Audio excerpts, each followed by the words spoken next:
just noticed that we missed one last little piece here, which was player spotted. Now, when we are getting spotted by the player, spotted by the enemy, we would want to know which enemy spotted us. So enemy name, where the enemy was at the time, and where the player was at the time. So using this information, we'll be able to, go away, go to there, and you can hide yourself.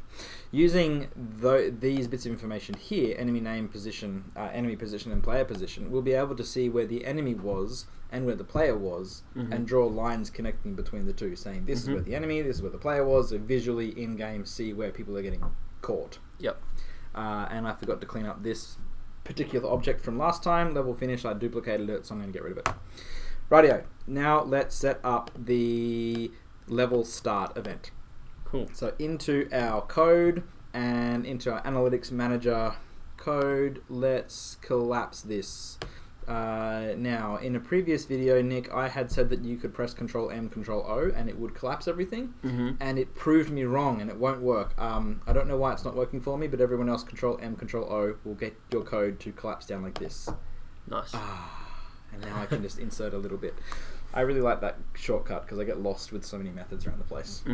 Anyway, alright, so let's put in this one. Public void level started. And when we're putting in level started, we said that we wanted to capture how many attempts that this player has tried this for. So let's put in int level started, level attempt. And now we can say the custom event type, custom event level start is equal to, and where was our get base event attributes? Hooray! And then we can put in our event type here, which was going to be called level start. Yeah, level start. Now that's going to go and grab us all of those base things that we wanted to put in there, device type, PC type, and then we can say, we can add in our extra pieces here. So level start dot add metric, and we want to add this one in as, well, our other one already had this thing called count. Whoops, whoa, you expandify.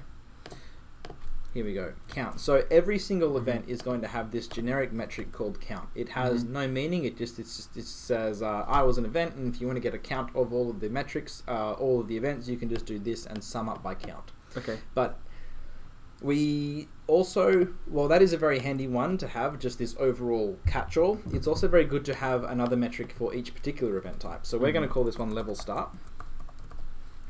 Okay. And this will be a 1. So later on, when we're looking at our data in Spark, we can say select all data where the event type is level start and sum them up. Oh, so you can go like by the client ID, give me every time how many times they started this level? Yes. Okay, cool.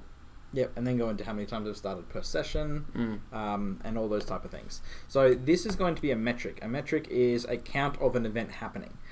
But we also want to capture level attempt. Right. So level start dot add attribute. Probably should have asked you, do you reckon this would be an attribute or a metric? But I've already coded in attribute, so that should give it away. Okay. Level attempt. Level attempt. Level attempt. Alright, so I'm going to put this in as a, what were you saying then? Okay, so if we've already got level start, yep, and we can count how many times they've started a level, why do we need level attempt? Because it's going to be a lot easier for us to look at it, to look at the data. We could calculate it and see how many times someone has started this level in this session, or we could just say like this data is for this level attempt. Yeah. Okay. We can just say, you know what, this one we've already calculated this, so why not the hardcore SQL? Just okay. We've already got it. Cool. Alrighty. So now I've deliberately put this one as an attribute, not as a metric. So someone could say that no, it should be a metric because it's an integer, and you want to be able to sum up the level attempts. And I say no, this is a description. This is an attribute of this particular level start. Okay. Now, if that one doesn't make too much sense to you at the moment, that's perfectly fine because we're going to set up a lot more events soon. Four more events soon, and you'll see more about the attribute versus metric. Cool. Rightio. So now that we've got that, we want to do our send event. Sweet. Pass in level start. And we need to put in the event type, which was level start. So I guess I won't put you here. I'll make you be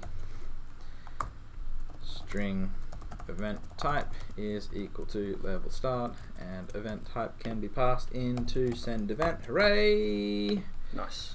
And there as well. Filled. Nobody's whinging about anything.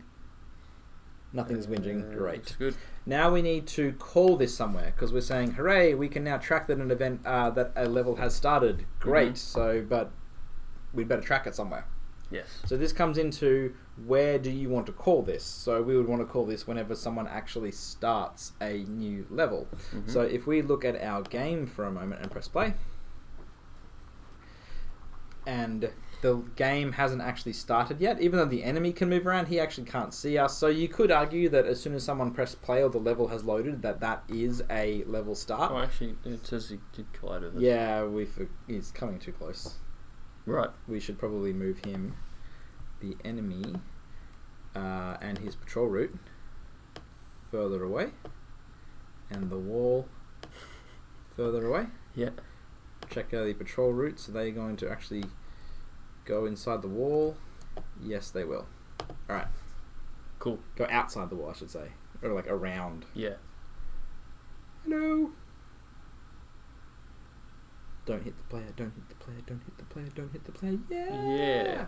Alright, so I'm arguing that the player doesn't actually start the level until they click somewhere and interact. But how have I got my code set up that way? Yeah, no, we haven't linked level started yet. We didn't link level start. Let's go and look at this one. So call. Here we go. So we're in the state of intro. Okay. And then when you actually, it was get key down. Play was playing. Let's try that. Why did we have that code there for? Playing. Intro goes to playing. Let the player play. So I want actually the player not to be able to do anything until they have initiated the level. Right, so they need to press space before they can start clicking. Yeah, which means that we need to go to our player and say, where do we do the handle left click? Here. Okay. There. And level manager dot instance dot state current is equal to level state dot playing. So now the player can only actually click when they're actually playing the game. Cool. Whoops, my mistake. I missed that part earlier, but we'll put it in here. Sorry. We'll say, hooray, if someone presses spacebar, that will now start the level, and we can say debug dot log Level started. level started. Nice. And inside of that, we can now call Analytics manager. Analytics manager. You know it. Instance dot level started. Now this is going to be level attempt. Oh my goodness, we should keep track of this variable somewhere. So I'm going to put in here level attempt. Now it's going to whinge at me and say I don't have a level attempt anywhere, so we'll make it a capital letter so it's public. Well, so it looks like it's public, and then we'll come Instance up variable, here. yeah. Wait, hey, I just scrolled randomly. And we will say level version, this one, public int, level attempt. Now when you start the game, you're at level attempt 0, and every time you start playing, we will say that level attempt plus plus. Nice. Great. Looks good. Alright, and we'll add it later on so that when you actually get hit by or seen by the player, we can say that's the end of the level. Cool. and then keep track of that. But we'll come back to that guy pretty soon. Sounds good. All right, so let's quickly try. We've got the debugging set up on this, I believe. When we send event, we are saying log it out. Great. So if we press play. So the application launch has triggered, but the game hasn't actually triggered that I have started playing because maybe I'm in menus or something. So if you click, then it usually shouldn't. Cool. Nice. Whoops, got to press space first. There we go. Cool, So when you press space, they do that. Nice. Which now means one last little thing on there. Whoops, what did I do? Stop. No. Yes. Okay. Level manager, intro. If keyboard get down space will also say that you can left click to start, but that first click won't get you moving. It'll just say start interacting with the game. Yeah, okay, cool. Input, whoops, or input dot get mouse button down 0. That should be it. Back into Unity. So our first click will trigger the game to start playing, and now we can start actually playing. Sweet. And run around. Awesome. Any questions on this, Nick? No, I think that makes sense to me. Awesome. Let's finish this video off. All right, cool.